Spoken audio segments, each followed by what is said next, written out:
Hello guys.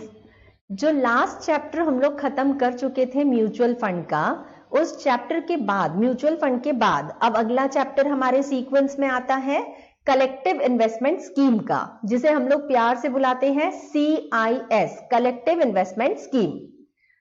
CIS का concept क्या है? तो पहले हम लोग ना चैप्टर पर जाने के पहले बाहर इसका एक प्रीव्यू समझते हैं। देखो होता क्या है, CIS बिल्कुल वैसे ही काम करता है जैसे काम करता है mutual fund. Mutual fund units issue करता है, CIS भी करता है। म्यूचुअल फंड पूल बनाता है, CIS भी बनाता है। म्यूचुअल फंड पब्लिक के पैसे को स्कीम के अनुसार इन्वेस्ट करता है, CIS भी पब्लिक के पैसे को स्कीम के अनुसार इन्वेस्ट करता है। लगभग सेम कॉन्सेप्ट है CIS एंड म्यूचुअल फंड का, बट अंतर पता है क्या है? म्यूचुअल फंड जो है ये सिक्योरिटीज में इन्वेस्ट करता है, तरह तरह की सिक्योरिटीज खरीदता है, लेकिन CIS सिक्योरिटीज में इन्वेस्टमेंट नहीं कर सकता। CIS भी स्कीम बनाता है, इस स्कीम में वो अपने इन्वेस्टर्स को कहीं पर इन्वेस्टमेंट का मौका, मतलब CIS पब्लिक से पैसा लेगा, पूल बनाएगा और जहां उसने बताया है वहां पर इन्वेस्ट करेगा। बट CIS किसी भी हालत में सिक्योरिटीज में इन्वेस्ट नहीं कर सकता। किसी भी कंपनी के शेयर्स, डिबेंचर्स, बॉन्ड्स, इंस्ट्रूमेंट्स कुछ नहीं खरीद सकता। तो क्या करता है फिर CIS? तो CIS का ना अपनी एक स्कीम होती है, अपना एक पर्पस होता है इन्वेस्टमेंट का, जो पब्लिक को बताया जाता है। CIS सिर्फ वहीं पर इन्वेस्ट करेगा। विद एग्जांपल हम लोग इस बात को समझते हैं। पहले एक सेटअप समझो CIS का। जैसे म्यूचुअल फंड का एक सेटअप होता है ना, जिसमें एक तो होता है स्पॉन्सर जो म्यूचुअल फंड को बनाता है, फिर म्यूचुअल फंड बनता है in the form of a trust, फिर उसके बाद एक आता है AMC, फिर एक आता है ट्रस्टी, फिर एक आता है कस्टोडियन। बिल्कुल वैसे CIS में भी होगा। CIS में एक तो आ जाएगा स्पॉन्सर। स्पॉन्सर का मतलब उस व्यक्ति से है जो इस CIS को बनाता है। CIS बनेगा in the form of a trust. फिर इसके बाद इस CIS की असेट्स को मैनेज करने के लिए, जैसे म्यूचुअल फंड की असेट्स को मैनेज करने के लिए AMC आया था, असेट मैनेजमेंट कंपनी।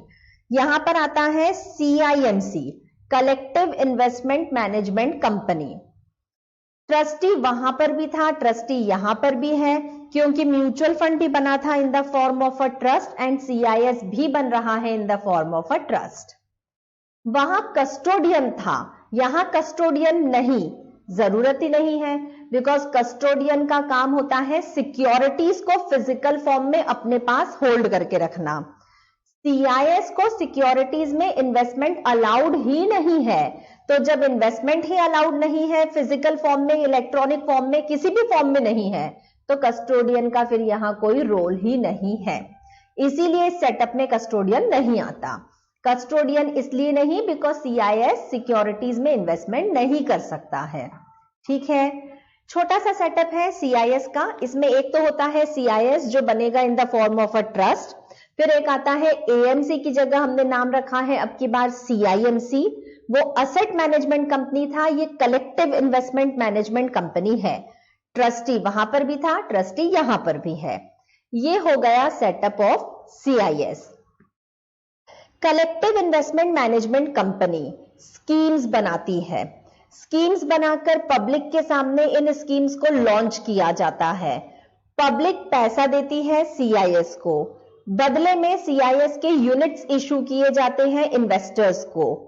पैसा जो भी इन्वेस्टर्स ने दिया है उन पैसों का बनाया जाता है पूल, और इस पूल को जैसा CIMC ने कहा था स्कीम बनाई है, बिल्कुल उसी स्कीम के अनुसार इन्वेस्ट किया जाता है। इन्वेस्टमेंट बिल्कुल वैसा ही होगा जैसा CIMC ने स्कीम में बताया है। इस इन्वेस्टमेंट के बदले में इन्वेस्टर्स को कुछ ना कुछ चाहिए होता है, तो उन लोगों को चाहिए या तो प्रॉफिट, या तो प्रॉपर्टी, या तो इनकम, और या तो प्रोड्यूस में कोई हिस्सा। CIMC ने जो भी स्कीम बनाई है उस स्कीम से या तो इन्वेस्टर्स को चाहिए प्रॉफिट, या उनको चाहिए प्रॉपर्टी का हिस्सा, या उनको चाहिए कोई इनकम, या उनको चाहिए कोई प्रोड्यूस का हिस्सा। अब ये कैसे होगा? तो एक एग्जांपल लेकर के समझते हैं। यहां क्या होता है, जैसे एक कलेक्टिव इन्वेस्टमेंट स्कीम बनानी है, तो सपोज एक कॉलोनाइजर है। कॉलोनाइजर का मतलब एक ऐसा व्यक्ति जो कोई बहुत बड़ी टाउनशिप डेवलप कर रहा है, कोई बहुत बड़ी कॉलोनी डेवलप कर रहा है। कॉलोनाइजर इस कॉलोनी को या इस टाउनशिप को बनाएगा तो उसको भी तो पैसों की जरूरत पड़ेगी ना डेवलपमेंट के लिए, अपने आप तो नहीं बन जाएगी। कॉलोनाइजर को इस कॉलोनी को डेवलप करने के लिए, इस टाउनशिप को बनाने के लिए सपोज 100 करोड़ की जरूरत है। 100 करोड़ इस कॉलोनाइजर के पास नहीं थे, तो ये क्या करेगा, ये एक कलेक्टिव इन्वेस्टमेंट स्कीम बनाता है। इस कलेक्टिव इन्वेस्टमेंट स्कीम की यूनिट्स को पब्लिक के बीच में ले जाकर के इशू करता है। इन्वेस्टर्स आते हैं और इन्वेस्टर्स आकर के इन यूनिट्स को खरीदते हैं। इन्वेस्टर्स जब इन यूनिट्स को खरीदते हैं तो सपोज अगर एक इन्वेस्टर ने अगर सपोज 40 लाख के यूनिट्स खरीदे हैं, तो बदले में ये CIS इस इन्वेस्टर को ये कहेगा कि 40 लाख के यूनिट्स खरीदो, इसके बदले में हम आपको इसी टाउनशिप में, बदले में हम आपको पैसा नहीं देंगे, प्रॉफिट नहीं देंगे, इनकम नहीं देंगे, हम क्या करेंगे, इस टाउनशिप में ना बिल्डिंग्स बनाई जाएंगी, इस टाउनशिप में बंगलोज बनाए जाएंगे।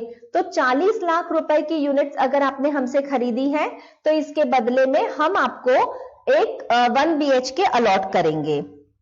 1 BHK मतलब यहां एक प्रॉपर्टी कंस्ट्रक्ट होने जा रही है, कई सारी प्रॉपर्टीज कंस्ट्रक्ट होने जा रही है, उन प्रॉपर्टीज में से एक प्रॉपर्टी आपकी मान ली जाएगी। अगर सपोज दूसरा इन्वेस्टर आता है, वो कहता है लो 2 करोड़ की यूनिट्स मुझे दे दो, तो हो सकता है कि उसे CIS में ये कहा जाए कि 2 करोड़ का इन्वेस्टमेंट करने के बदले में आपको हम अलॉट कर देंगे एक रो हाउस। अगर कोई व्यक्ति आता है और कहता है कि लो मेरी तरफ से 5 करोड़ का इन्वेस्टमेंट, तो उसको एक बंगलो अलॉट कर दिया जाएगा। कहने का मतलब इन्वेस्टर यहां पर पैसा देते हैं, पैसा देकर के यूनिट्स लेते हैं, इन यूनिट से जो भी पैसा आता है इस पैसे का पूल बनाया जाएगा। इस पूल को कहां इन्वेस्ट करेगा इशूअर, तो ये CIS जो है इस पूल के पैसे को यूज करेगा सिर्फ इस कॉलोनी को डेवलप करने के लिए, और कहीं पर पैसा यूज नहीं कर सकते। बदले में इन्वेस्टर्स को कुछ ना कुछ चाहिए, तो बदले में उनकी यूनिट्स का रिडम्पशन ना करके, बदले में उनको कोई इंटरेस्ट या कोई रिटर्न ना दे करके हम क्या देंगे, आपने जो भी पैसा दिया है, जितने की यूनिट्स खरीदी है, उसके अकॉर्डिंगली आपको इस पूरी प्रॉपर्टी में से एक प्रॉपर्टी का हिस्सा अलॉट कर दिया जाएगा। जिसका इन्वेस्टमेंट जितना बड़ा होगा उसको रिटर्न में प्रॉपर्टी मिलेगी उतनी ही बड़ी। बड़ा अमाउंट इन्वेस्ट करोगे तो बंगलो मिलेगा, छोटा अमाउंट इन्वेस्ट करोगे तो 1 BHK, 2 BHK, रो हाउसेस, इस तरह की चीजें आपको अलॉट की जाएंगी। यहां इन्वेस्टर को यूनिट्स खरीदने के बदले में ना रिटर्न मिलता है। रिटर्न में जैसे म्यूचुअल फंड हमको पैसे में रिटर्न वापस करता है, CIS पैसे में ही रिटर्न वापस करेगा, जरूरी नहीं। या तो इन्वेस्टर को इस इन्वेस्टमेंट के बदले में प्रॉफिट मिलेगा, वरना प्रॉपर्टी में हिस्सा, वरना इनकम मिल सकती है, वरना प्रोड्यूस में हिस्सा मिल सकता है। प्रोड्यूस में हिस्से का मतलब कैसे, सपोज कोई CIS बनाया जाता है, स्कीम बनाई जाती है, लोगों से पैसा इकट्ठा किया जाता है और इस पैसे से स्कीम कहती है, मतलब CIS कहता है कि हम आपके पैसे का पूल बनाकर इससे ऑर्गेनिक खेती करेंगे। हमने एक पूरा गांव ले लिया है, पूरे गांव की सारी जमीन पट्टे पे ले ली है और अब हम यहां पर ऑर्गेनिक खेती करेंगे। आप हमें जो भी पैसा देने वाले हो, इस पैसे के बदले में हम आपको पैसा वापस नहीं करने वाले। ये जो ऑर्गेनिक प्रोडक्ट्स यहां पर बनाए जाएंगे उनका एक हिस्सा आपको दे दिया जाएगा। हर साल देंगे, एक साथ देंगे, जैसा भी उन लोगों की स्कीम का हिस्सा है। कहने का मतलब या तो इन्वेस्टर को चाहिए return in the form of profit या तो इनकम। मत दो कैश में रिटर्न वापस, अगर आप नहीं देना चाहते तो हमें प्रॉपर्टी में हिस्सा दे दो या प्रोड्यूस में हिस्सा दे दो, बट बदले में कुछ ना कुछ तो चाहिए। ठीक है। म्यूचुअल फंड और CIS में अब डिफरेंस ऑब्वियस है। म्यूचुअल फंड पैसे लेता है, पैसे ही देता है। CIS पैसे लेता है, बदले में या तो प्रॉफिट पैसे के फॉर्म में, या इनकम पैसे के फॉर्म में, या प्रॉपर्टी या प्रोड्यूस में हिस्सा भी दिया जा सकता है। समझ में आया। म्यूचुअल फंड पब्लिक से पैसा इकट्ठा करके पूल बनाकर सिक्योरिटीज में इन्वेस्ट करता है, अलग अलग तरह की सिक्योरिटीज खरीदता है। CIS पैसे का पूल बनाकर सिर्फ और सिर्फ अपने स्कीम में ही इन्वेस्ट करेगा और कहीं पर नहीं। जिस पर्पस के लिए पैसा लिया है सिर्फ उसी पर्पस में इन्वेस्ट करेगा और कहीं पर नहीं। और CIS पब्लिक से पैसा लेकर ये बोल ही नहीं सकता, ये कहकर तो ले ही नहीं सकता कि पैसा दो हम सिक्योरिटीज खरीदेंगे। सिक्योरिटीज खरीदना CIS को अलाउड नहीं। वो ऐसी ही कोई प्लान, कोई स्कीम्स लेकर आता है और इन स्कीम्स के लिए पैसे इकट्ठा करता है। ये है concept of collective investment scheme. बाकी की पूरी कहानी इस पूरे चैप्टर में हम लोगों को एकदम जनरल पढ़ने को मिलेगी। अब जनरल इसलिए हो गई है क्योंकि हम सारी चीजें स्पेसिफिकली म्यूचुअल फंड में पढ़ चुके हैं। म्यूचुअल फंड में और CIS में डिफरेंस है, वो कॉन्सेप्ट समझना जरूरी था।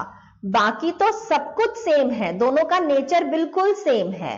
सिर्फ अलग अलग क्या है कि वो पैसे का पूल बनाकर सिक्योरिटीज खरीदता है, ये पैसे का पूल बनाकर स्कीम में इन्वेस्ट करता है। हालांकि रेस्ट्रिक्शंस यहां पर CIS को भी बताए गए हैं सेबी के द्वारा, वो कुछ एक पॉइंट्स अलग हो जाते हैं, वरना बेसिक नेचर म्यूचुअल फंड का एंड CIS का ऑलमोस्ट सेम। सेटअप भी देखो तो ऑलमोस्ट सेम। वो भी ट्रस्ट था, ये भी ट्रस्ट है, वहां भी ट्रस्टी था, यहां पे भी ट्रस्टी है, वहां पर भी मैनेजमेंट कंपनी थी, यहां पर भी मैनेजमेंट कंपनी है, वहां पर कस्टोडियन था, यहां पर नहीं है, क्योंकि वहां सिक्योरिटीज में इन्वेस्ट होता है, यहां सिक्योरिटीज में इन्वेस्टमेंट होता ही नहीं है। Clear? This is concept of CIS। अब चलते हैं हम लोग चैप्टर पर। चैप्टर मतलब जो आपके मॉड्यूल में है, जो आपके नोट्स में दिया हुआ है चैप्टर, अब हम वहां से इस चैप्टर को पढ़ेंगे। चैप्टर के स्टार्टिंग में इन्होंने बताई है डेफिनेशन। अब एक बार याद करो, जब हम लोगों ने सेबी एक्ट वाला चैप्टर पढ़ा था, सेबी एक्ट का फर्स्ट चैप्टर पढ़ा था, उसमें सेक्शन 11AA आया था। और 11AA जब आया था तो उसके आगे लिखा था CIS से रिलेटेड प्रोविजन है। और मैंने कहा था कि हम लोग अभी इसे यहां से नहीं पढ़ेंगे बिकॉज CIS का एक पूरा चैप्टर आगे आ रहा है। वो दिन अब आ गया है जब हमको CIS वाले चैप्टर की डेफिनेशन अब पढ़ने को मिलेगी। ये डेफिनेशन CIS की बताई गई है under section 11AA of SEBI act. SEBI act का सेक्शन 11AA कहता है, अब पहले तो ये डेफिनेशन जो है ना CIS की, ये 3 सबसेक्शंस में डिवाइड की गई है। 3 सबसेक्शंस में, कहने को 3 है बट नंबर से देखो तो 4 होते हैं, क्योंकि सबसेक्शन 1, सबसेक्शन 2, सबसेक्शन 2A भी है और फिर सबसेक्शन 3 है। 1 में इन्होंने बताया है कि डेफिनेशन आपको किस तरीके से पढ़नी है। 2 एंड 2A में कुछ कंडीशंस बताई गई हैं, जो इन कंडीशंस को पूरा करेगा वो CIS कहलाएगा। और सबसेक्शन 3 में कुछ ऐसे इंस्टीट्यूशंस हैं, कुछ ऐसी ऑर्गेनाइजेशंस हैं जिनको CIS की डेफिनेशन से बाहर किया गया है, मतलब उनको CIS नहीं माना जाता। 2 और 2A में कंडीशंस हैं, 3 में एग्जम्पशंस है, एक्सेप्शंस है। इनफैक्ट एक्सेप्शन का मतलब इन एंटिटीज को CIS नहीं माना जाता जिनके बारे में सबसेक्शन 3 में लिखा है। 1, 2, 2A एंड सबसेक्शन 3, ये 4 सबसेक्शंस हमको पढ़ने हैं डेफिनेशन से रिलेटेड। तो अगर एग्जाम में आपको क्वेश्चन आता है right short note on CIS, तो भी आपको यही डेफिनेशन लिखनी है। और अगर क्वेश्चन आता है डिफाइन द टर्म CIS, तो भी आपको यही डेफिनेशन लिखनी है। शॉर्ट नोट भी ना डेफिनेशन के अलावा नहीं बन सकता, तो CIS का शॉर्ट नोट डेफिनेशन से ही कंप्लीट होगा।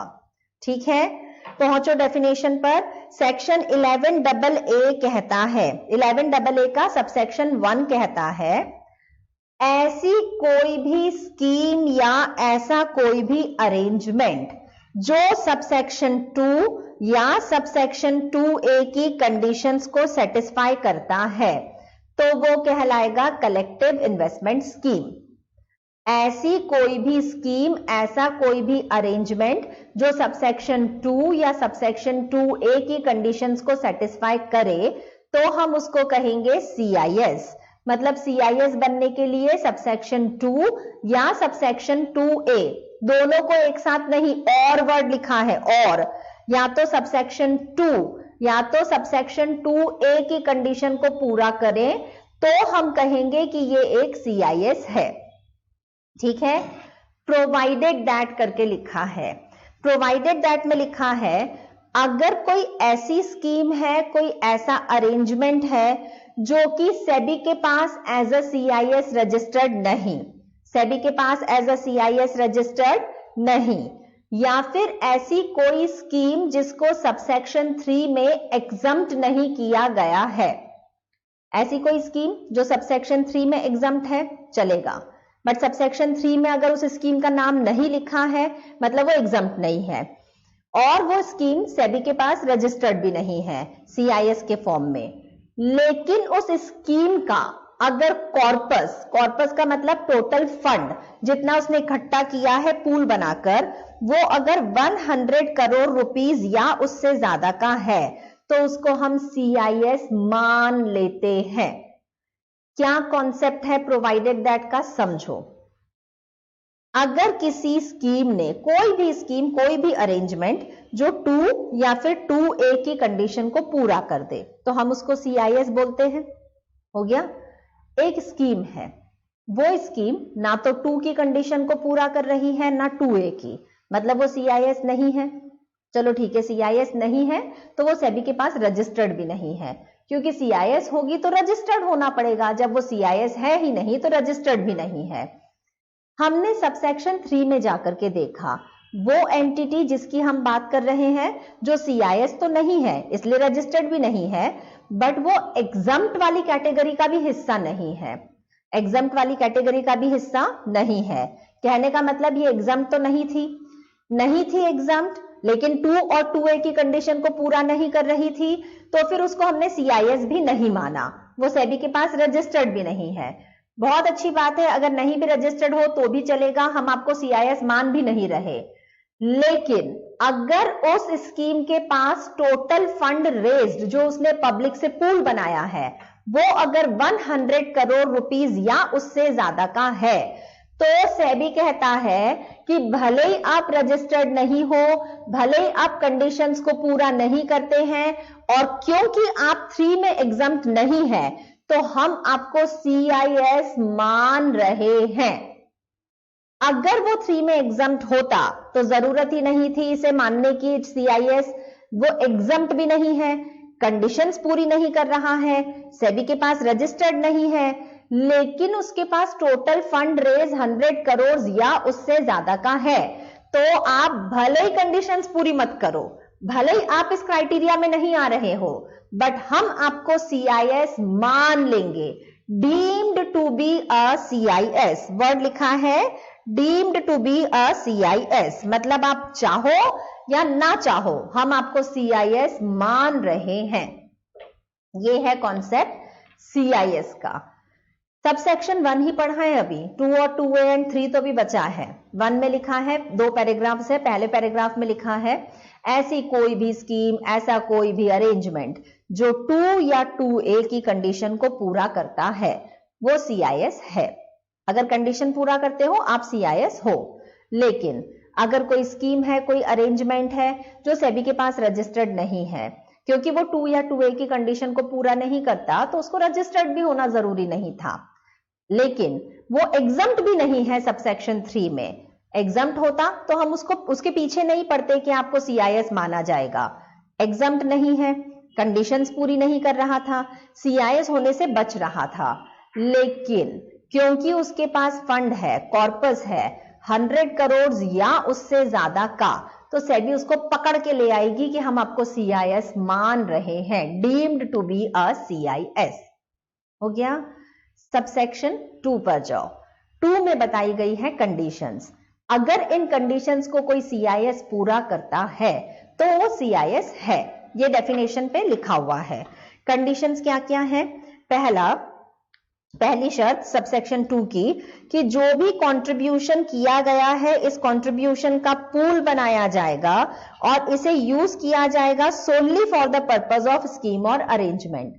अगर आपने कोई ऐसी स्कीम बनाई है, कोई ऐसा अरेंजमेंट किया है जिसमें ये फीचर्स हैं, ये 4 फीचर्स हैं। पहला अरेंजमेंट है, ऐसा कोई अरेंजमेंट है, ऐसी कोई स्कीम है जिसमें जो भी कंट्रीब्यूशन या पेमेंट लिया जाएगा पब्लिक की तरफ से, उसका पूल बनेगा और इस पूल को यूटिलाइज किया जाएगा solely for the purpose of scheme, पहली कंडीशन। दूसरा, जो भी कंट्रीब्यूशन लोगों ने दिया है इस स्कीम या अरेंजमेंट में, इसके बदले में उन लोगों को चाहिए या तो प्रॉफिट, या तो इनकम, या तो प्रोड्यूस, या तो प्रॉपर्टी।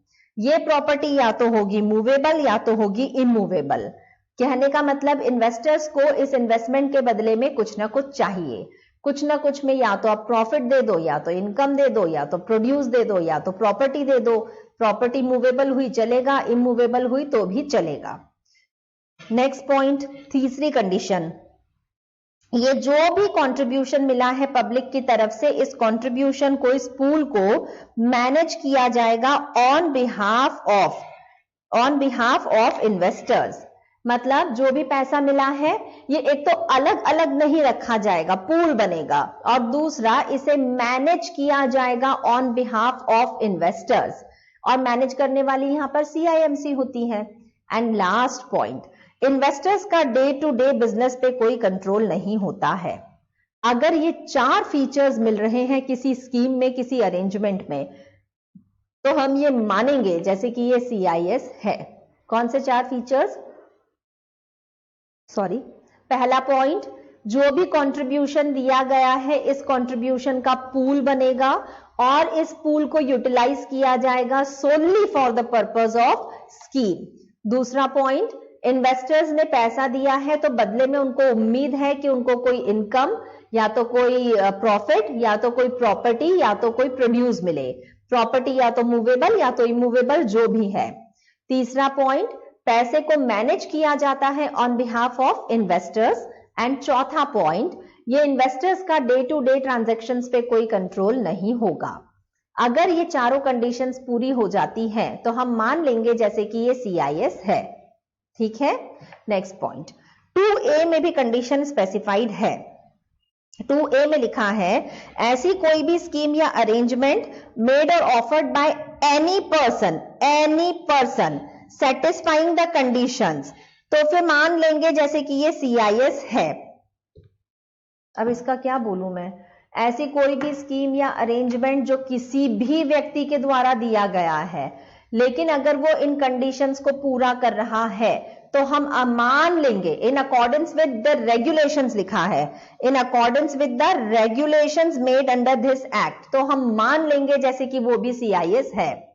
अब ये क्या डिफरेंस का पॉइंट हुआ 2 और 2A में? तो 2 है ना, जो 2 वाला पॉइंट लिखा हुआ है ना, this is under section 11AA, और 2A कहता है कि सेबी ने CIS के लिए अलग से रेगुलेशंस बना रखे हैं।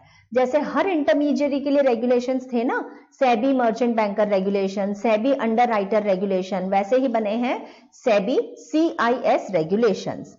तो उन रेगुलेशंस में जो कंडीशंस दी गई है सेबी के द्वारा रेगुलेशंस में, एक्ट में नहीं, रेगुलेशंस में, तो अगर किसी ने उन रेगुलेशंस वाली कंडीशंस को भी पूरा कर लिया ना, तो भी हम मानेंगे जैसे कि वो CIS है। 2 चीजें होती हैं, एक तो होता है एक्ट और एक होता है रेगुलेशंस।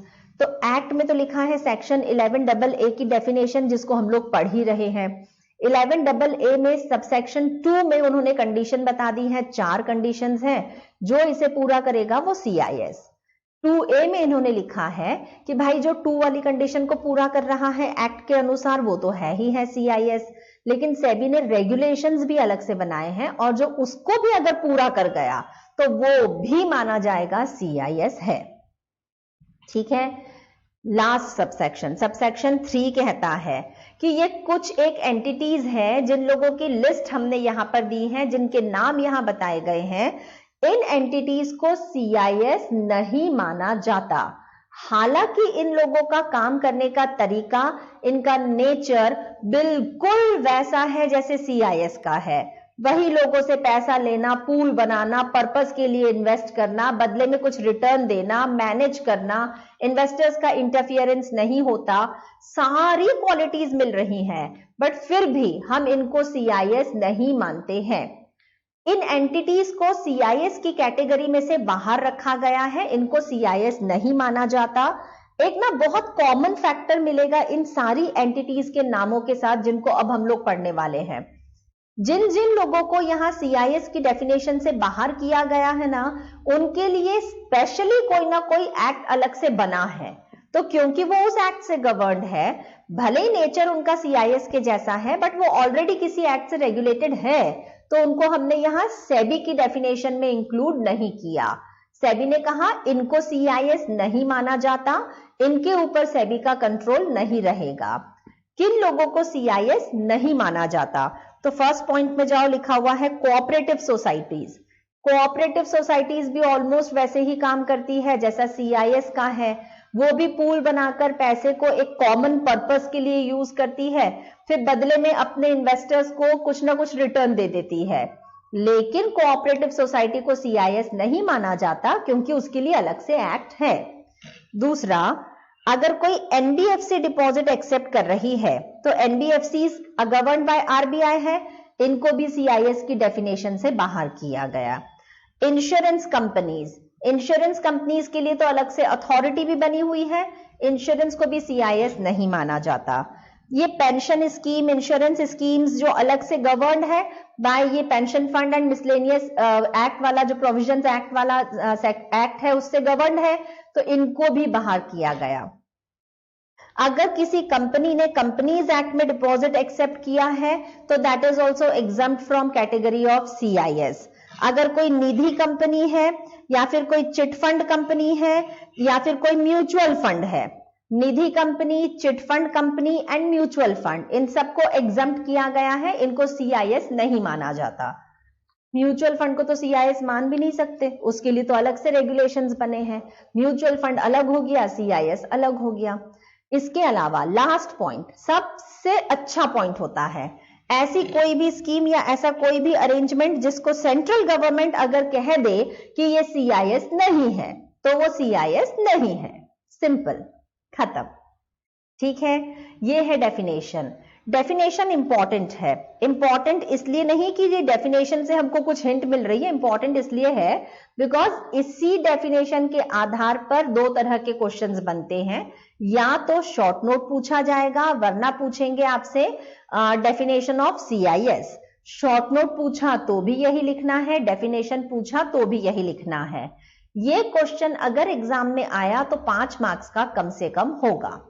ठीक है, what is the definition of CIS? अब एक बार पूरा एक साथ बोल लेते हैं हम लोग। Section 11AA of SEBI act define करता है CIS को। सेक्शन 11AA का सबसेक्शन 1 कहता है कि CIS वही जिसने कंडीशंस को पूरा किया, या तो 2 की कंडीशन को पूरा करे या तो 2A की कंडीशन को पूरा करे। प्रोविजन में लिखा है अगर कोई ऐसी स्कीम है जो सेबी के पास रजिस्टर्ड नहीं है एज अ CIS और ना ही उसको एग्जम्पशन दी गई थी, भले ही वो कंडीशंस को पूरा नहीं कर रहा है, भले ही वो सेबी के पास रजिस्टर्ड नहीं है, लेकिन उसके पास अगर फंड है 100 करोड़ या उससे ज्यादा का, तो हम उसको CIS मान लेते हैं, deemed to be a CIS। Subsection 2 में कुछ कंडीशंस बताई गई हैं, जिन कंडीशंस को पूरा करने पर उसे CIS है। अगर इन कंडीशंस को पूरा किया तो वो CIS है। 4 कंडीशंस बताई गई हैं। पहली कंडीशन, जो भी कंट्रीब्यूशन लोगों के द्वारा दिया जाता है उस कंट्रीब्यूशन का पूल बनाया जाएगा और उस पैसे को यूटिलाइज किया जाएगा only and only for the purpose of scheme.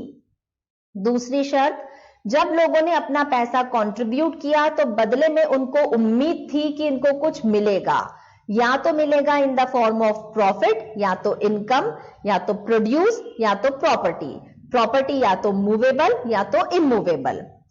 तीसरी शर्त, ये पैसा जो भी पब्लिक का इकट्ठा होता है इसे पूल बना करके यूज किया जाएगा और इसे मैनेज किया जाएगा on behalf of investors. On behalf of investors. Trust इसे अपना पैसा मान के यूज नहीं करता, इसे इन्वेस्टर्स का पैसा मान के मैनेज करता है। चौथा पॉइंट, इन्वेस्टर्स का डे टू डे बिजनेस में कोई इंटरफियरेंस नहीं होता। ये है सबसेक्शन 2 की कंडीशंस, जो अगर ये 4 कंडीशंस पूरी कर लो तो आप CIS है। सबसेक्शन 2A कहता है कि एक्ट में जो कंडीशंस बताई गई हैं वो पूरी होने पर तो कोई CIS बन ही जाता है, लेकिन सेबी ने जो रेगुलेशंस भी अलग से बनाए हैं, अगर किसी ने उसकी कंडीशंस को भी पूरा कर दिया तो भी हम उसको CIS मान लेते हैं। सबसेक्शन 3 कहता है कुछ ऐसी एंटिटीज हैं जिनको हमने CIS की कैटेगरी से बाहर रखा है, हालांकि उनका स्वभाव CIS जैसा है, काम करने का तरीका CIS जैसा है, बट हम उनको CIS का दर्जा नहीं देते। किन किन लोगों को नहीं माना गया है?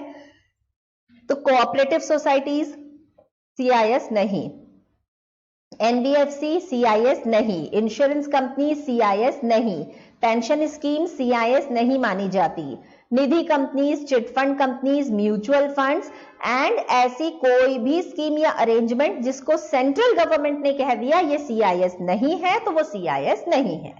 ये हो गई डेफिनेशन ऑफ CIS। ठीक है, कंप्लीटेड सेक्शन 11AA।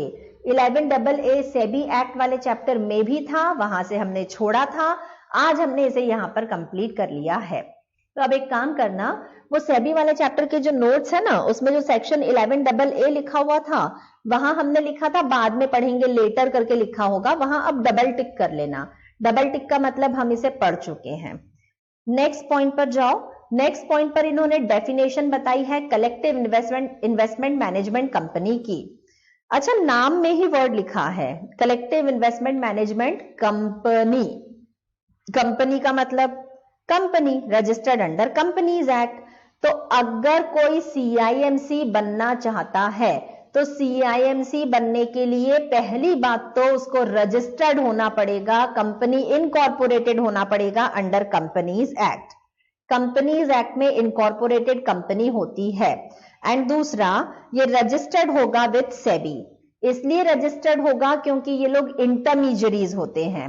इंटरमीडियरीज होते हैं इसका मतलब ये लोग सेबी के पास में रजिस्टर्ड होना इनका जरूरी, जैसे बाकी सारे इंटरमीडियरीज रजिस्टर्ड होते हैं सेबी के पास, ये भी होगा रजिस्टर्ड, सिंपल।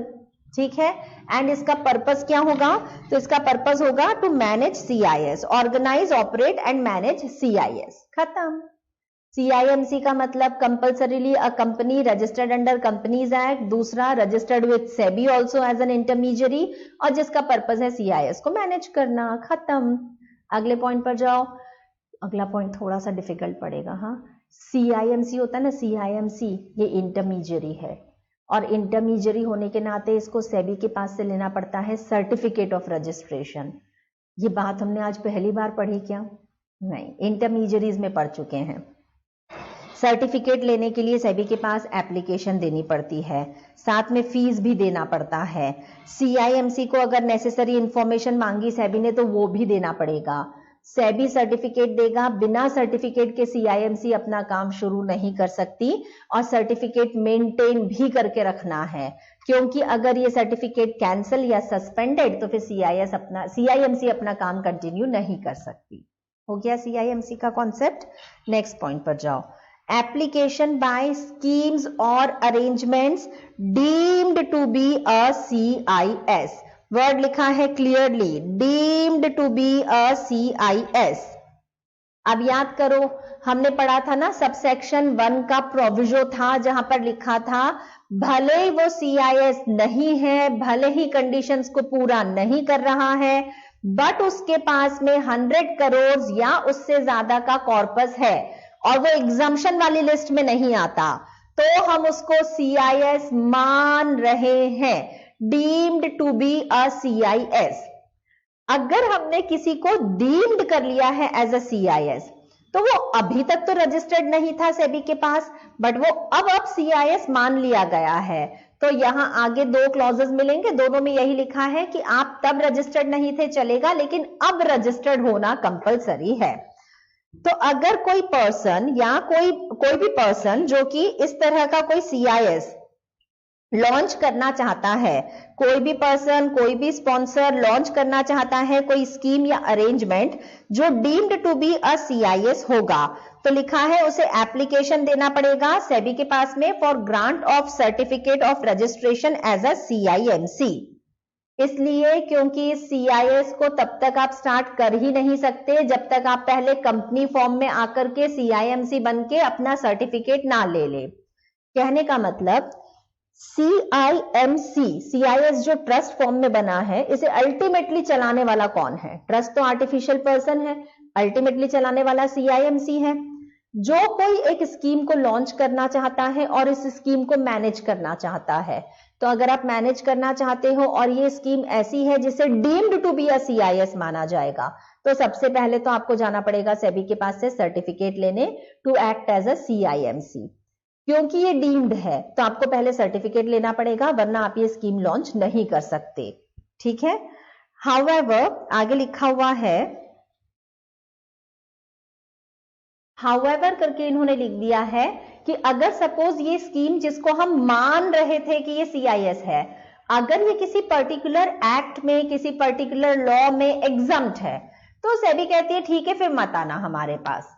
मतलब सीधी सी बात है भाई, अगर इसको कहीं एग्जम्पशन ही मिल रखी है कि आप इतने इतने का फंड तो रेज कर सकते हो और आपको सीआईएस नहीं माना जाएगा, एग्जम्पशन दे रखा है ऑलरेडी गवर्नमेंट ने, तो फिर ठीक है, फिर इसको सीआईएस नहीं मानेंगे।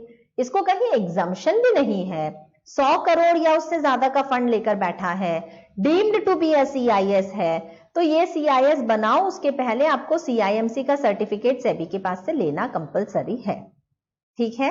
सबसेक्शन 2 कहता है कि जितने भी सर्कुलर्स, जितने भी रेगुलेशंस, जितने भी नोटिफिकेशंस एक सीआईएस पे लगते हैं, वो deemed to be a CIS पर भी बिल्कुल वैसे के वैसे ही लगेंगे। अब ये पॉइंट का तो कोई मतलब ही नहीं रहा भाई, वो सीआईएस पे लगते हैं तो deemed to be a CIS पे तो डेफिनेटली लग जाएंगे ना।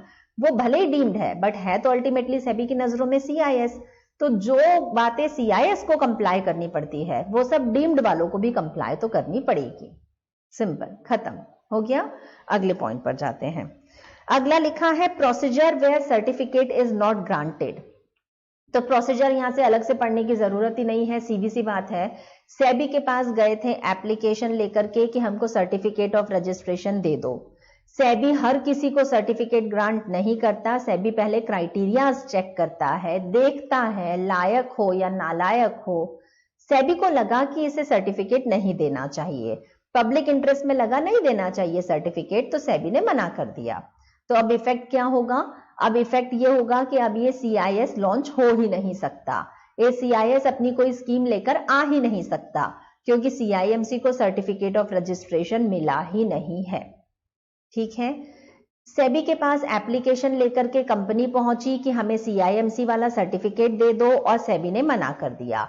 तो ना कहने पर 30 डेज के अंदर अंदर सेबी को कम्युनिकेट कर देना पड़ता है कि हमने आपकी इस एप्लीकेशन को रिजेक्ट कर दिया है। कम्युनिकेट कर दो उस एप्लीकेंट को कि भाई हमने आपकी एप्लीकेशन को रिजेक्ट कर दिया है, अब आपको कोई मौका नहीं मिलेगा सर्टिफिकेट ऑफ रजिस्ट्रेशन लेने का, एंड आप ये स्कीम लॉन्च नहीं कर सकते। सिंपल प्रोसीजर ये है, सर्टिफिकेट नहीं मिला, सीआईएस नहीं लेकर आ पाओगे, स्कीम नहीं लेकर आ पाओगे, खत्म बात। Next point, investment restrictions important mark कर लेना। इन्वेस्टमेंट रेस्ट्रिक्शंस जो सेबी ने बताए हैं, सेबी का कहना है सीआईएमसी क्या क्या काम नहीं कर सकता है। सेंटेंस की स्टार्टिंग में ही लिखा हुआ है सीआईएमसी शैल नॉट। पब्लिक से पैसा लिया, पैसे का पूल बनाया, पूल से इन्वेस्टमेंट करना है, बट कहां इन्वेस्टमेंट नहीं कर सकते, नहीं कर सकते की लिस्ट बना करके दी है। तो पहला पॉइंट है सीआईएमसी ऐसा कोई एक्टिविटी नहीं करेगा, ऐसा कोई काम नहीं करेगा other than that of managing of a scheme. CIMC का काम होता है स्कीम को मैनेज करना, और स्कीम मैनेज करने के अलावा सीआईएमसी कोई दूसरा काम नहीं कर सकता। दूसरा रेस्ट्रिक्शन, सीआईएमसी ट्रस्टी के रूप में किसी भी स्कीम के लिए काम नहीं कर सकता। सीआईएमसी जो स्कीम को मैनेज कर रहा है वो खुद ट्रस्टी वाला काम बिल्कुल भी नहीं कर सकता है। ना केवल अपनी स्कीम के लिए, दूसरी स्कीम्स के लिए भी नहीं कर सकता। लिखा है वो ट्रस्टी नहीं बन सकता है फॉर एनी स्कीम, एनी मतलब किसी भी स्कीम के लिए नहीं बन सकता। नेक्स्ट पॉइंट, CIMC ऐसी कोई स्कीम लॉन्च नहीं करेगा जिसका पर्पस सिक्योरिटीज में इन्वेस्ट करने का हो। पहले बात कर चुके हम लोग इस बारे में, CIMC ऐसी कोई स्कीम बना ही नहीं सकता जिसका पर्पस होगा कि सिक्योरिटीज में इन्वेस्ट करे, क्योंकि सिक्योरिटीज में इन्वेस्टमेंट अलाउड नहीं है CIS को। एंड लास्ट पॉइंट, CIMC ऐसी कोई स्कीम नहीं बना सकता जिस स्कीम में लिखा हो कि हम अपनी ही किसी दूसरी स्कीम में इन्वेस्ट करेंगे। CIMC shall not invest in any scheme floated by it. CIMC shall not invest in any scheme floated by it. CIMC खुद अपनी किसी भी स्कीम में इन्वेस्ट नहीं कर सकता, खुद अपनी किसी स्कीम में अपना पैसा इन्वेस्ट नहीं कर सकता है। लेकिन however, अगर उसने डिस्क्लोजर दे दिया था ऑफर डॉक्यूमेंट में, पहले ही पब्लिक को बता दिया था ऑफर डॉक्यूमेंट में कि भाई हम अपनी ही स्कीम में इन्वेस्ट कर सकते हैं या कर रहे हैं, तो वो इन्वेस्ट कर सकता है, अदरवाइज नहीं। कायदे से देखा जाए तो ये इन्वेस्टमेंट रेस्ट्रिक्शन नहीं, ये रेस्ट्रिक्शंस ऑन CIMC है। CIMC के रेस्ट्रिक्शंस है कि CIMC क्या क्या नहीं कर सकता है। तो पहली बात, स्कीम मैनेज करने के अलावा कोई दूसरा काम नहीं करना। दूसरी बात, ट्रस्टी के रूप में तो कहीं पर भी काम नहीं करना, क्योंकि आप स्कीम मैनेज कर रहे हो तो आप ट्रस्टी कहीं के भी नहीं बन सकते। तीसरी बात, ऐसी कोई स्कीम लॉन्च मत करना जिस स्कीम से इन्वेस्टमेंट करना हो सिक्योरिटीज में, क्योंकि वो अलाउड नहीं है CIMC को। और चौथी बात, CIMC अपनी ही किसी स्कीम में इन्वेस्ट नहीं कर सकता है, अपनी ही किसी स्कीम में खुद अपना पैसा इन्वेस्ट नहीं कर सकता है। हाउएवर, अगर उसने डिस्क्लोजर ऑफर डॉक्यूमेंट में पब्लिक को पहले ही दे दिया था, पैसा रेज करने के पहले ही बता चुका कि हम अपनी स्कीम में इन्वेस्ट कर रहे हैं या करने वाले हैं, तो इन्वेस्टमेंट कर सकता है। पब्लिक को धोखे में रख करके इन्वेस्टमेंट नहीं कर सकता। ठीक है, next point, obligations of CIMC लिखा है, बहुत ही घटिया सा पॉइंट है, एकदम सिंपल सा, कि केवल कीवर्ड्स मार्क करने लायक है। CIMC के क्या क्या ऑब्लिगेशंस है? तो पहला पॉइंट, एक तो ड्यू डिलिजेंस से काम करेगा, पूरी सावधानी से सारे नियमों को कंप्लाई करते हुए काम करेगा। दूसरा, take care in managing assets, बहुत सावधानी से असेट्स को मैनेज करेगा, फंड्स को मैनेज करेगा। तीसरा, वो यूनिट होल्डर्स के लिए हमेशा लायबल रहेगा। अगर कुछ भी नुकसान हुआ, अगर कुछ भी गलत हुआ है यूनिट होल्डर्स के पैसे के साथ या यूनिट होल्डर्स की प्रॉपर्टी के साथ, तो उसके लिए हमेशा CIMC लायबल रहेगा। ये नुकसान अगर किसी और की वजह से भी होता है तब भी रिस्पॉन्सिबल हम मानेंगे CIMC को। Next point, CIMC registrar and share transfer agent को अपॉइंट करेगा।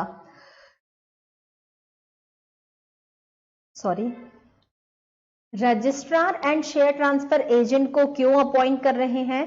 तो भाई ये जो CIS है ये यूनिट्स इशू करती है पब्लिक को यूनिट्स इशू करते समय यूनिट्स का अलॉटमेंट करना, फिर अगर किसी ने अपने यूनिट्स किसी और को ट्रांसफर कर दिए हैं तो वो ट्रांसफर्स को रिकॉर्ड करना, ये सब काम registrar and share transfer agent करेंगे। तो CIMC अपने लिए एक registrar and share transfer agent को अपॉइंट करेगी। Registrar and share transfer agent क्या होता है, हम इंटरमीडियरीज के चैप्टर में पढ़ चुके हैं। वो लोग सिक्योरिटीज के अलॉटमेंट का और शेयर ट्रांसफर के रिकॉर्ड्स को मेंटेन करते हैं। कहने को नाम है शेयर ट्रांसफर एजेंट, बट ये सिर्फ शेयर्स के लिए अपॉइंट नहीं होते। यूनिट्स ट्रांसफर का भी काम अगर रिकॉर्ड करना है तो यही बंदा करेगा। नाम में कुछ नहीं रखा है, शेक्सपियर ने बोला था, लेकिन काम यहां पर वो सभी तरह का करेगा। ठीक है, यूनिट्स का भी एंड शेयर्स ट्रांसफर का भी। नेक्स्ट पॉइंट, और क्या काम करेगा CIMC? तो लिखा है रेसिट्स इशू करेगा फॉर ऑल मनी रिसीव्ड। जो भी पैसा पब्लिक की तरफ से मिलता जा रहा है, इन पैसों को लेने के बाद इनकी रेसिट्स इशू करेगा CIMC। रेसिट इज अ प्रूफ कि हमको इतना पैसा इस व्यक्ति के पास से मिल चुका है। नेक्स्ट काम क्या करेगा? वो अपने बोर्ड ऑफ डायरेक्टर्स की, एक मिनट, बोर्ड ऑफ डायरेक्टर्स तो कंपनी में होते हैं, CIMC में बोर्ड ऑफ डायरेक्टर्स क्या कर रहे हैं?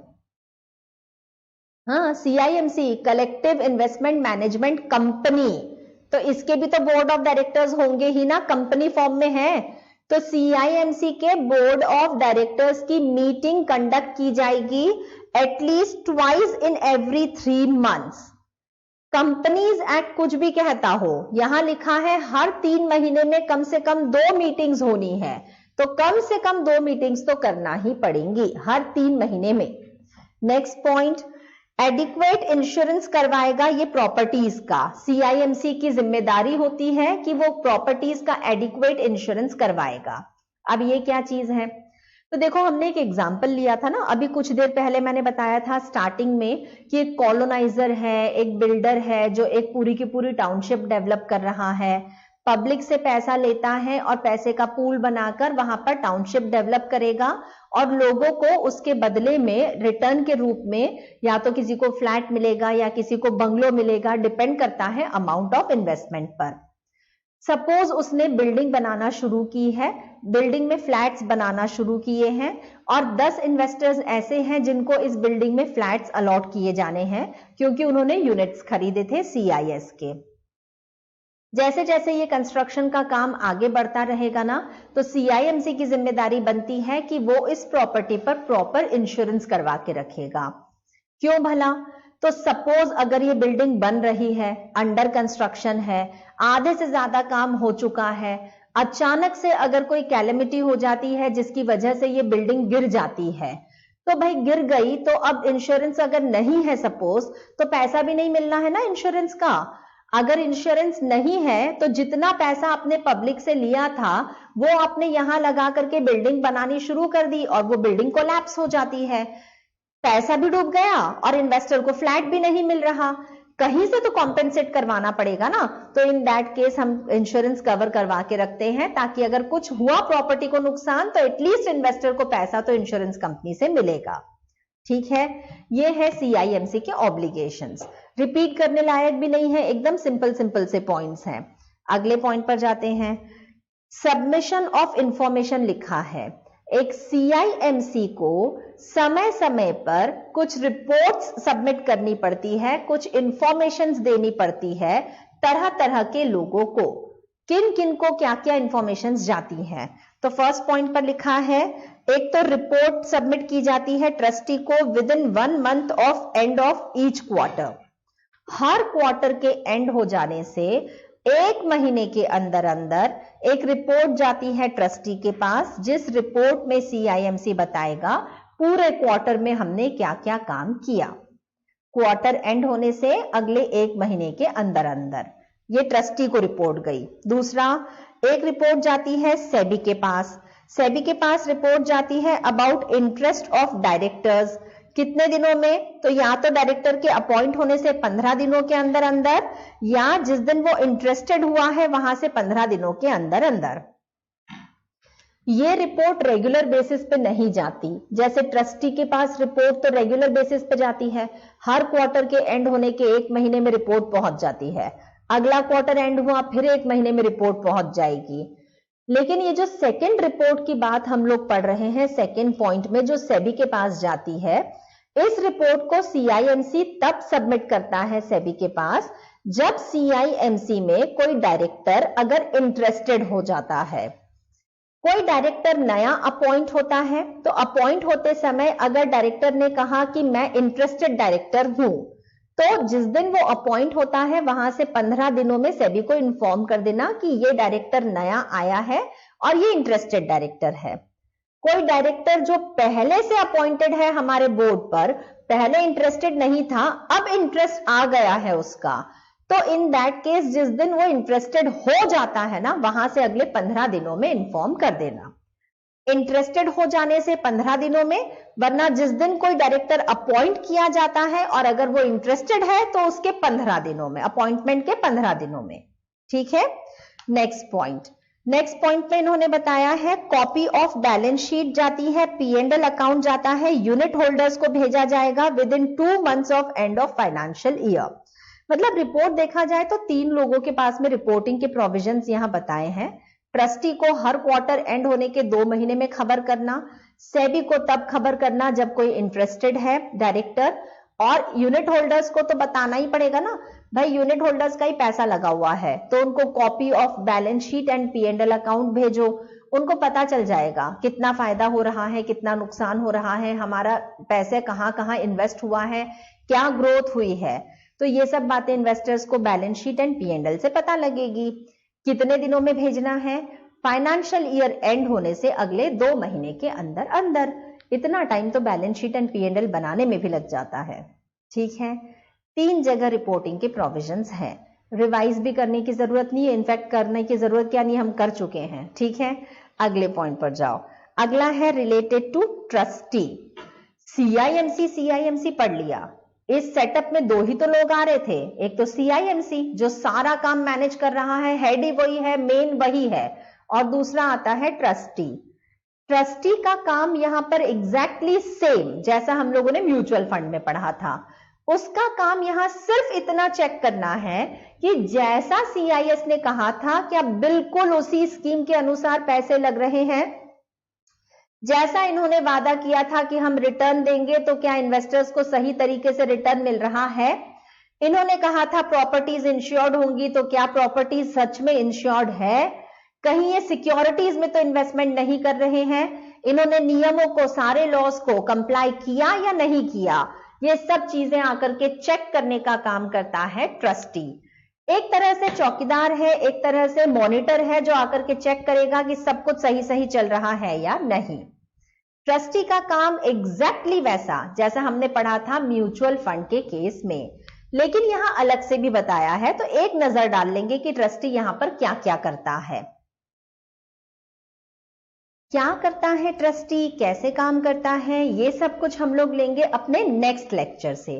तो अभी हम लोग सीआईएमसी पूरी तरह से खत्म कर चुके, अब बारी है ट्रस्टी की, और ट्रस्टी हम लोग स्टार्ट करेंगे नेक्स्ट लेक्चर से। टिल देन अभी तक का सीआईएस का पूरा जितना पढ़ चुके हैं पूरा रिवाइज करके रखना है। चैप्टर ऐसा है जिसको सेकंड रिवीजन की जरूरत नहीं पड़ती, बस एक ही बार पढ़ लो, आराम से भेजे में घुस जाएगा। ठीक है, so keep revising. Bye.